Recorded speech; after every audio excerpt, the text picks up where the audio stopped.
নমস্কার দর্শক বন্ধুরা। ওল একটা ভালো জিনিস। ওল অনেক দিকেই উপকার করে, কিন্তু সেই ওল সবসময় বাজারে পাওয়া যায় না। এমন সময় প্রথমের দিকে পাওয়া যায় সে অনেক দাম, আমরা সবাই অত দামে কিনতেও পারি না। আর যদি যারা ওল ভালো মনে করেন, নিজেরা ছাদে হোক, বাড়ির সামনে হোক, মাটিতে যে কোনো জায়গা 2-1 পিস করে ওলের বীজ জোগাড় করে লাগাবেন। একবার আপনার বাড়িতে ওল হলে পরে পরের বছর আর বীজ কেনা লাগবে না। আর আপনার ইচ্ছে মতো সেই কম দাম হোক বেশি দাম হোক সময় মতো তুলে খেতে পারবেন। তবে আসুন আজ আমরা সেই ওলগুলি কিভাবে লাগায় সেটাই আমরা দেখব। এটা একটা আস্ত ওল, মনে হয় 3 কেজির উপরে তো আছেই। এটা গতবারের ওলগুলি এইভাবেই বীজ হয়, মানে গতবারের যে ওল খাওয়ার ওল সেইগুলি রাখতে হয়, মানে পাকার পরে তুলতে হয়, একটু শেষের দিকে তুলতে হয়। তারপরে মাটিতে, ঠান্ডা মাটিতে এরকম বসা রাখলে পরে থাকবে, নষ্ট হবে না। আর এই দেখুন এখন এর গাছ বেরোনোর সময় হয়ে যাচ্ছে, মানে একটু গরম পড়লেই গাছ বেরোতে শুরু করে। হিসাব মতো যারা বাজারে আগে ওল তুলবে তাদের আরও 1 মাস আগে বসানোর দরকার ছিল। আপাতত এখনও ভালো সময়, আরও 1-2 মাস পর্যন্ত লাগাবে। যারা শেষে লাগাবে তারা আরও 2 মাস বাদেও লাগাবে। কিন্তু যত আগে লাগানো যাবে তত তাড়াতাড়ি ফলবে, তাড়াতাড়ি উঠবে, দাম পাওয়া যাবে ভালো। বা যারা বাড়িতে খাবেন আগে আগে খাওয়া যাবে। তা এই যে একটা ওল, এত বড় 3 কেজির একটা ওল, এই 3 কেজির ওলও একসঙ্গে লাগানো যায়। কিন্তু 3 কেজি লাগালে পরে অনেক বড় গর্ত লাগবে, মাটি হলে গর্ত করতে হবে। গর্তের ভিতর বিশেষ করে কচুরিপানা যদি থাকে, সে কচুরিপানায় ভালো কাজ করবে। আর না হলে যে কোনো পাতা পচা, অনেক পাতা পচা দরকার। এবার চাষিরা যখন অনেক মানে বিঘেকে বিঘে লাগাবে, তখন যদি পাশাপাশি কচুরি থাকে জোগাড় করা সম্ভব। আর যদি এলাকায় জলাশয় না থাকে, কচুরি না থাকে, যে কোনো জঙ্গল কিছুদিন কাটলে যা সহজে নষ্ট হবে সেইগুলি কাটলে পরে গর্তে দিয়ে লাগালে পরে তাতে ফলনটা ভালো বাড়বে।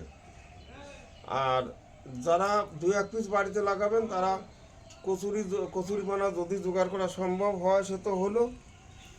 কচুরিপানাগুলি কিছুদিন আগে তুলে রাখলে এই দেখুন এইরকম পচে যাবে, মাটি মাটি হয়ে যাবে। এরকম হলে পরে সবচাইতে ভালো। আর যদি কেউ তাড়াতাড়ি করতে চান, এই জলেই ছিল, আজকে জলের থেকে তোলা, এরকম তুলে নিয়ে আপনি গর্তেও দিতে পারেন, বা যে কোনো বস্তায়, টবে, বালতিতে, যে কোনো জায়গায় লাগাতে পারেন। আর এটা খুব সহজেই আপনি যদি বালতিতে বা বস্তায় লাগান, আপনার বাড়িতে জায়গার সমস্যা, এখন এক জায়গায় রাখলেন, 2 দিন পরে সেই জায়গাটা আপনার কাজে লাগবে, অন্য জায়গায় সরা নিয়ে গেলেন। ছাদেও সেই একই ব্যাপার। এবার কিভাবে লাগাবো? এত বড় ওলটা তো আমি একসঙ্গে লাগাবো না। এক হচ্ছে এই ওলের বীজ, এই যে এটা মুখ আছে, এই মুখটা একটা আলাদা বীজ হতে পারে। এই যে এটা কিন্তু এবার লাগালে সামনের বার ওই 200-250 গ্রাম সাইজ হবে, কিন্তু সেইটা সামনের বার 250 গ্রাম বীজ লাগালে ভালো, মানে 4-5 কেজি পর্যন্ত হওয়া সম্ভব।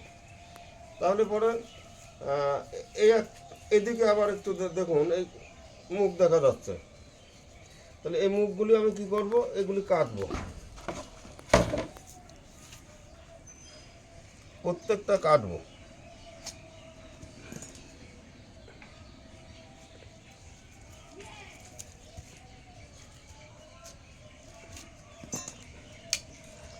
এই দেখুন এই একটা, এরও একটু চোখ দেখা যাচ্ছে, মানে গাছ বেরোবে।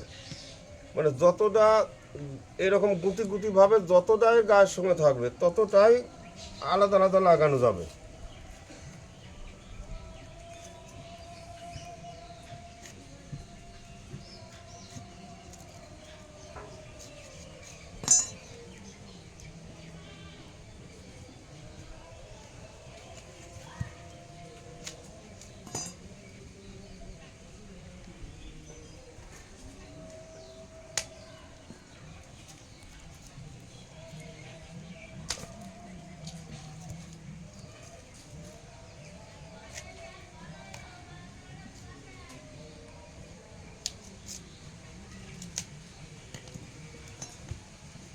অনেকগুলি হয়ে গেল। এবার দেখছেন এখানে একটা আছে,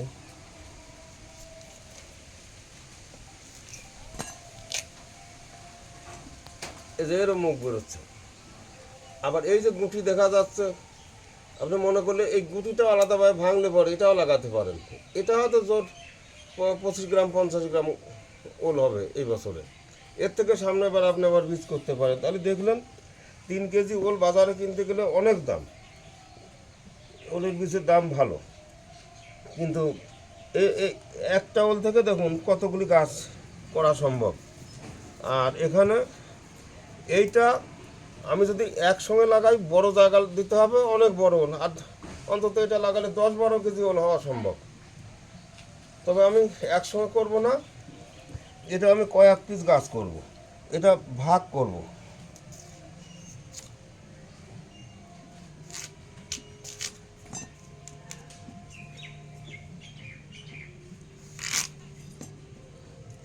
এই যে এবার বলবেন এর তো আর চোখ মুখ কোথাও নেই, তাহলে পরে এ হবে কি করে? অবশ্যই হবে।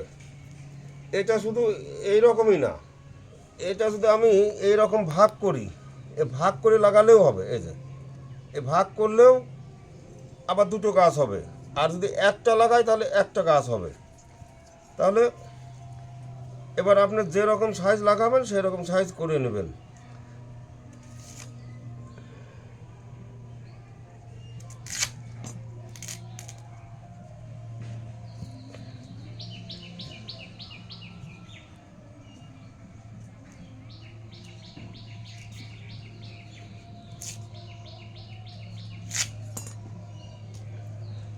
আমি আপাতত এটা বড় থাকলেও বড়ই লাগাবো, বড় লাগালে বড় হবে, ছোট লাগালে ছোট হবে।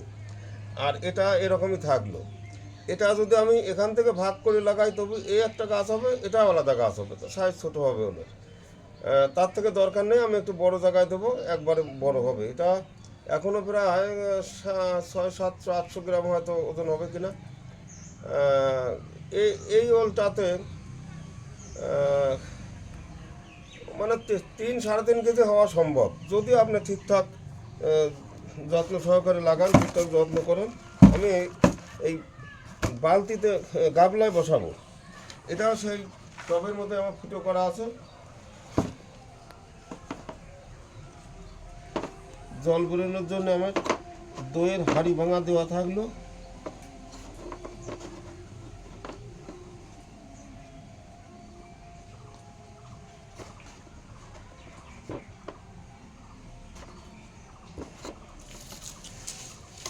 এবার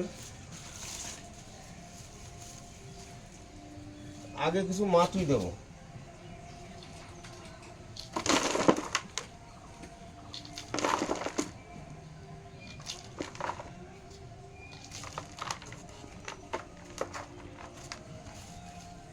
এরপর আমি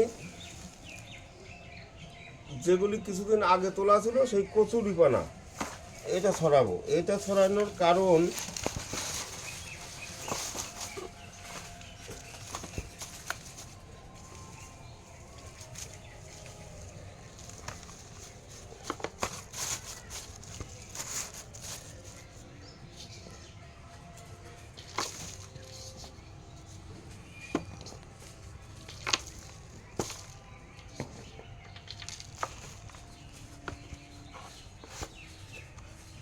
এবার কিছু মাটি দিয়ে নিলাম, এরপর আমি ওলটা বসাবো।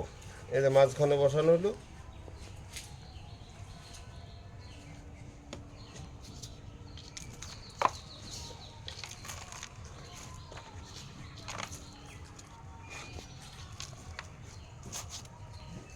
যদি আপনার পচা কচুরিপানা না থাকে তাহলে এই যে কাঁচা এগুলিও আপনি দিতে পারেন সাইডে, নিচে।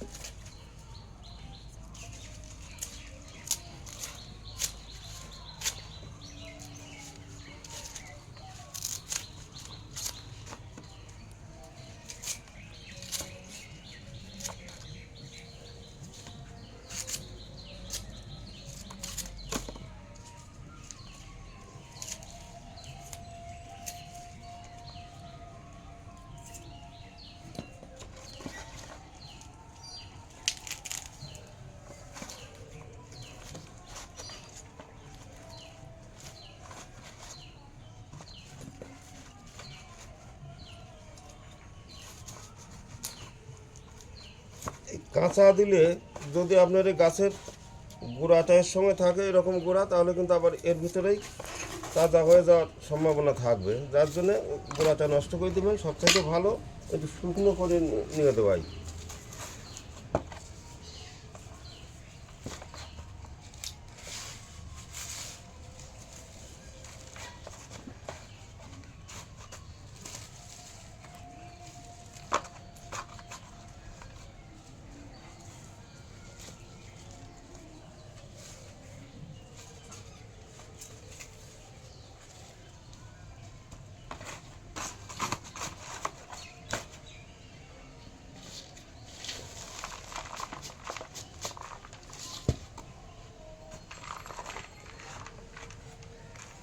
এবার বলবেন, সবাই তো লাগায় মাটিতে, বা সব কিছু তো মাটিতেই লাগানো উচিত।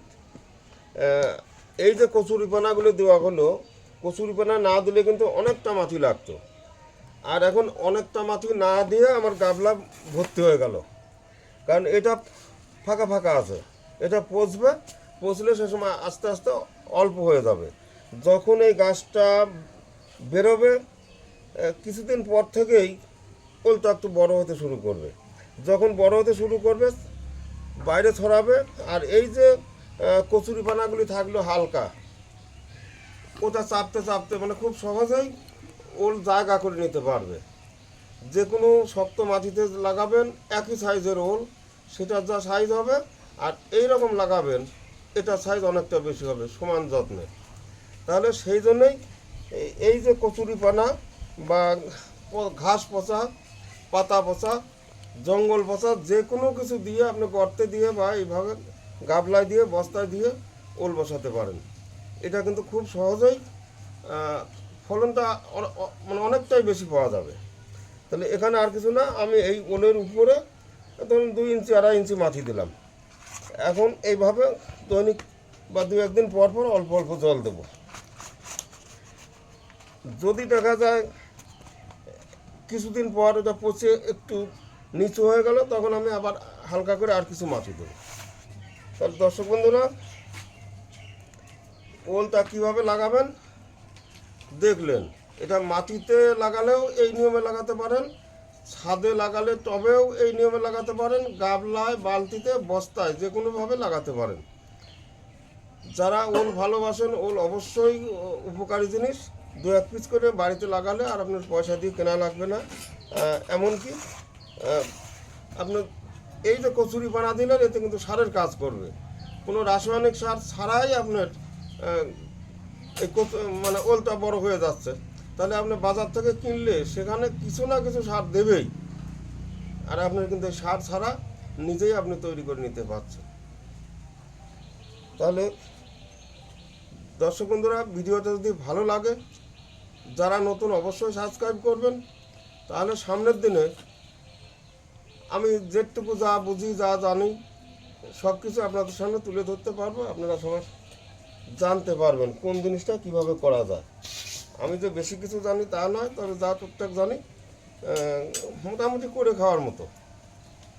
তাহলে শিখুন। অনেকে তো কিছু জিজ্ঞাসা করলেও শেখাতে চায় না, আর এখানে আপনারা খুব সহজেই শিখতে পারবেন। ভিডিওটা একটু শেয়ার করবেন, লাইক করবেন। আজ এখানে এ পর্যন্তই। নমস্কার।